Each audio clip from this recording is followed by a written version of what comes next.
Graça e paz, mais uma vez nós estamos aqui para compartilhar, para meditar um pouco nas Sagradas Letras.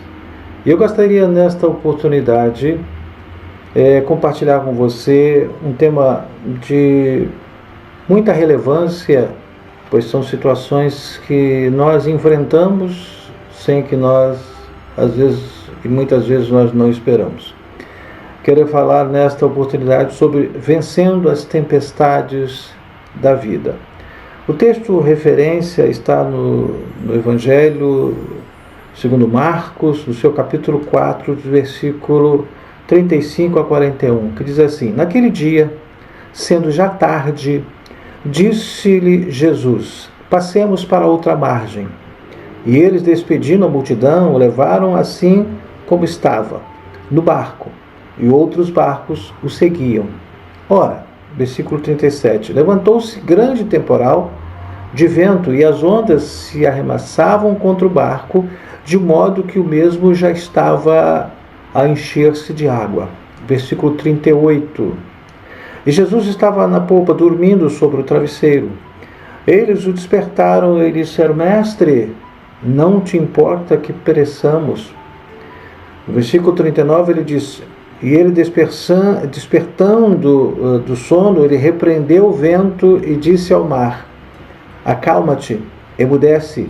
O vento se aquietou e fez-lhes grande bonança. No versículo 40 diz assim: Então lhe disse: Por que sois assim tímidos? Como é que não tendes fé? Versículo 41. E eles, possuídos de grande temor, diziam uns aos outros: Quem é este que até o vento e o mar lhe obedecem? Saiba que as tempestades que enfrentamos na vida, elas não anulam e nunca vão anular a bondade de Deus. A bondade de Deus está acima de qualquer situação e qualquer tempestade. A tempestade inesperada nos ensina muito sobre a bondade e a intervenção de Deus. Foi o que aconteceu com os discípulos. Jesus passara todo o dia ensinando à beira do mar exatamente sobre o reino de Deus. Ao final da tarde, cansado, estressado, quer dizer, ele ordenou que os seus discípulos entrassem no barco para passarem para outra margem. Ele estava desgastado, ele estava consumido, ele estava ensinando, ministrando por várias horas. E ele ordenou que entrasse no barco para passar para outra margem, para a região de Gadara, onde havia um homem possesso. Enquanto atravessavam o mar, Jesus acabou dormindo. Porém, enquanto que ele dormia, uma tempestade terrível o surpreendeu, enchendo de água o barco. Os discípulos se apavoraram, clamando então a Jesus, depois de vários esforços, que, despertando, repreendeu o vento e o mar, e também repreendeu os discípulos por falta de fé, por falta de confiança. Aqueles homens que estavam apavorados com a fúria dos ventos ficaram maravilhados diante do milagre de Jesus. Agora vamos, nesta oportunidade, falar sobre as tempestades, os tipos de tempestades da vida. Primeira coisa, as tempestades, elas são inesperadas.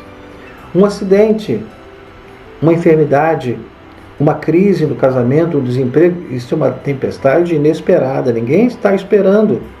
As tempestades, elas não mandam telegrama, elas chegam na nossa vida sem mandar recado e sem pedir licença. São tempestades. Às vezes as tempestades, elas nos pegam de surpresa, nos deixando, em muitos casos, profundamente abalados. Tempestades de uma forma inesperada. Como seguidores de Cristo, nós devemos estar preparados para as tempestades que certamente virão, pois fazem parte da jornada de todo cristão. Não tem como evitar tempestades. Eu preciso estar preparado. Segunda coisa, elas são perigosas. Tempestades, o barco era varrido pelas ondas e o meu já estava se enchendo de água. As tempestades, elas são perigosas. Sobreveio uma tempestade de vento no lago, correndo eles o perigo de naufragarem. As tempestades da vida são ameaçadoras. Entenda isso. Terceira coisa, as tempestades, elas chegam de forma intensa. Por isso ela chama tempestade.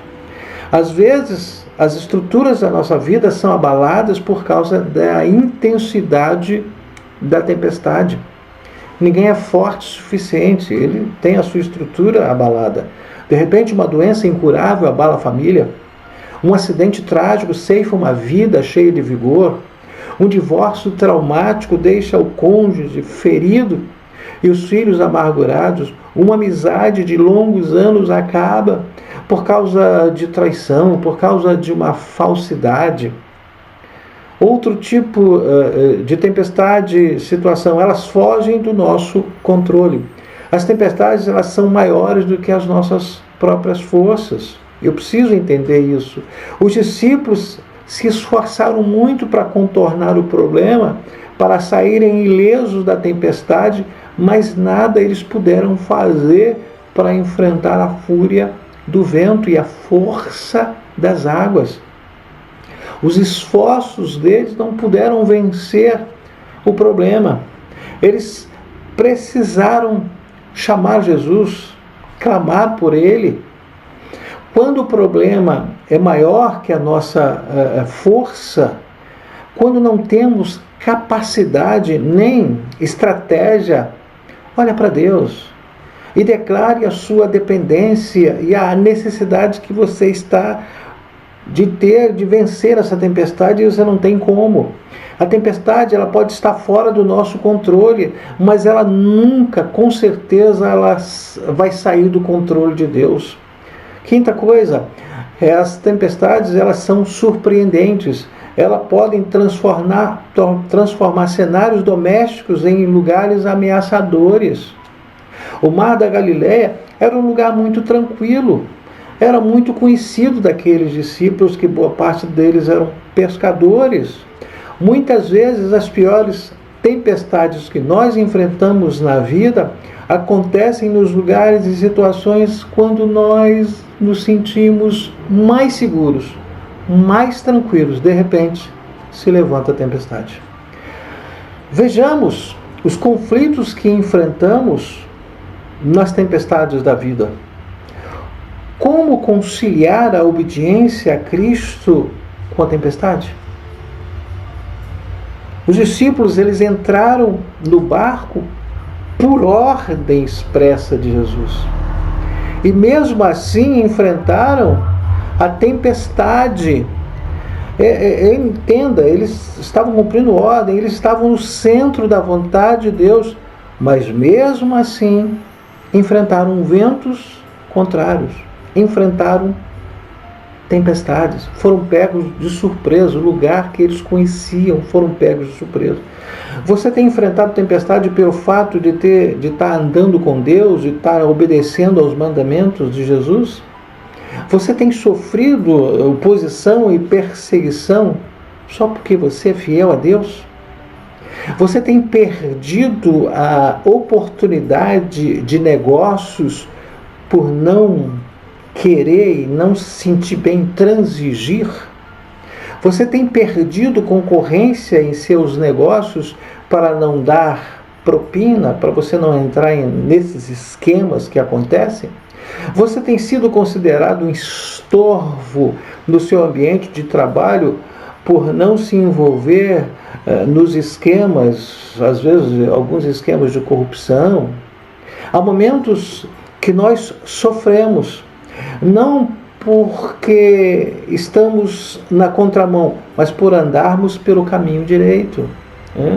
O mundo, ele odiou a Cristo e também vai nos odiar. Seremos perseguidos por vivermos na luz. Quando tem luz, aparecem as coisas, mostram as coisas. Como conciliar a tempestade com a presença de Jesus? O fato de Jesus estar conosco não nos poupa de certas tempestades. Ser cristão não é viver numa redoma de vidro, numa estufa espiritual. A tempestade ajudou os discípulos a entenderem que eles podiam confiar em Jesus nas tempestades da vida. Mas como conciliar a tempestade com o sono de Jesus? Eis a questão. Despertar Jesus do sono talvez tenha sido o maior drama dos discípulos. Eles sabiam que ele estava cansado. E o drama maior do que o drama da tempestade. Na hora do maior aperto dos discípulos, porque eles viram que Jesus estava dormindo. Ele estava cansado, Jesus era humano. Jesus havia se desgastado, se consumido durante todo aquele dia. Às vezes nós temos a sensação de que Deus está dormindo e isso gera uma grande angústia muito grande em nosso interior. Surgem muitas e significativas perguntas nas tempestades da vida. Primeira, uma das perguntas: mestre, não te importa que pereçamos? A tempestade provoca em nós medo, porque ela é maior do que nós. É mais fácil reclamar de Deus do que depositar a nossa ansiedade aos seus pés e descansar nele, descansar na sua providência. A causa do desespero não era a tempestade, sim, mas a falta de fé. O maior perigo que os discípulos enfrentavam não era a fúria do vento ao redor deles, mas a incredulidade que havia dentro deles. Eles não puderam reverter aquela situação. Jesus já tinha dado provas que ele se importava com os discípulos. Um dos sentimentos que mais nos assaltam na hora da tempestade é que Deus parece que não se importa, não está se importando conosco, não está tomando nenhuma atitude, não está havendo nenhum movimento. Mas quando julgamos que Jesus está longe ou indiferente, ele sabe o que está fazendo, entenda isso. Segunda coisa, por que sois assim tão tímidos? Por que não tendes fé? Foi a pergunta de Jesus para eles, foi o questionamento de Jesus com eles. Os discípulos falharam neste teste prático, revelando terem medo e não terem fé. Não souberam fazer uso da fé. Onde o medo prevalece, a fé desaparece. Ficamos com medo porque duvidamos que Deus está no controle. Enchemos a nossa alma de pavor porque pensamos que as coisas estão fora do controle. Talvez esteja do nosso controle, mas nunca do controle de Deus está fora. Pensamos que estamos abandonados à nossa própria sorte. Aqueles discípulos deveriam ter fé e não medo. E isso por pelo menos 4 razões. Primeiro, porque havia uma promessa de Jesus. No versículo 35 do capítulo 4, Jesus havia empenhado sua palavra e disse: passemos para outra margem. O destino deles não era o naufrágio, mas para outra margem. Eles não se deram conta desta palavra. O Senhor vela pela sua palavra em a cumprir. Quando Ele fala, Ele cumpre. A promessa de Deus e a realidade são a mesma coisa. A palavra de Jesus, as promessas de Jesus não podem ser frustradas. São planos, e os planos de Deus são perfeitos, só que eu preciso acreditar, eu preciso viver nesta crença. Segunda razão, a presença de Jesus. Olha, tinha a promessa de Jesus e a própria presença dele. A presença de Jesus é que nos livra do temor. A presença de Deus nas tempestades é nossa âncora, o nosso porto seguro. Está lá em Isaías capítulo 43, versículo de 1 a 3. Terceira razão, a promessa, a presença e a paz de Jesus. Enquanto a tempestade rugia com toda a fúria, Jesus já estava dormindo, Jesus já estava em paz. Jesus dormiu por 2 razões. Primeiro, Jesus dormiu porque estava cansado e ele precisava descansar. E ele estava descansando totalmente na providência do Pai. Ele estava tranquilo, renovando as forças do seu corpo. Segundo, Jesus dormiu porque sabia que a tempestade era pedagógica na vida dos seus discípulos. O fato de Jesus estar descansando na tempestade deveria ter acalmado e encorajado os discípulos. Não, está tranquilo, Jesus está até dormindo, vamos ficar tranquilo, vamos acreditar, vamos confiar, porque nós vamos chegar do outro lado. Jesus estava descansando na vontade do Pai e sabia que o Pai podia cuidar dele enquanto ele dormia. Ele estava numa missão. As tempestades da vida, elas podem nos abalar, mas não podem abalar o nosso Senhor. Elas não abalam o nosso Senhor. Elas podem ficar fora do nosso controle, mas nunca fora do controle de Deus. Quarta razão, o poder de Jesus. Aquele que estava no barco com os discípulos era e é o Criador da natureza. As leis da natureza estão nas suas mãos. Ele controla o universo. A natureza ouve a sua voz e obedece. Nós seguimos ao Senhor, que tem todo o poder e autoridade no céu e na terra e no mar. Jesus repreendeu o vento e o mar, e eles se aquietaram e se emudeceram. As tempestades, muitas vezes elas são pedagógicas. Elas são a escola de Deus para nos ensinar as maiores lições da vida. Aprendemos mais na tempestade do que nos tempos de bonança. Foi através do livramento da tempestade que eles tiveram uma visão mais clara e ampla da grandeza singular de Jesus. Os discípulos que estavam com medo da tempestade passaram a estar cheios de temor, mas agora, porque estavam diante da majestade de Jesus. O medo e a falta de fé vieram à tona. Por um único motivo, eles não sabiam, na verdade, quem era Jesus.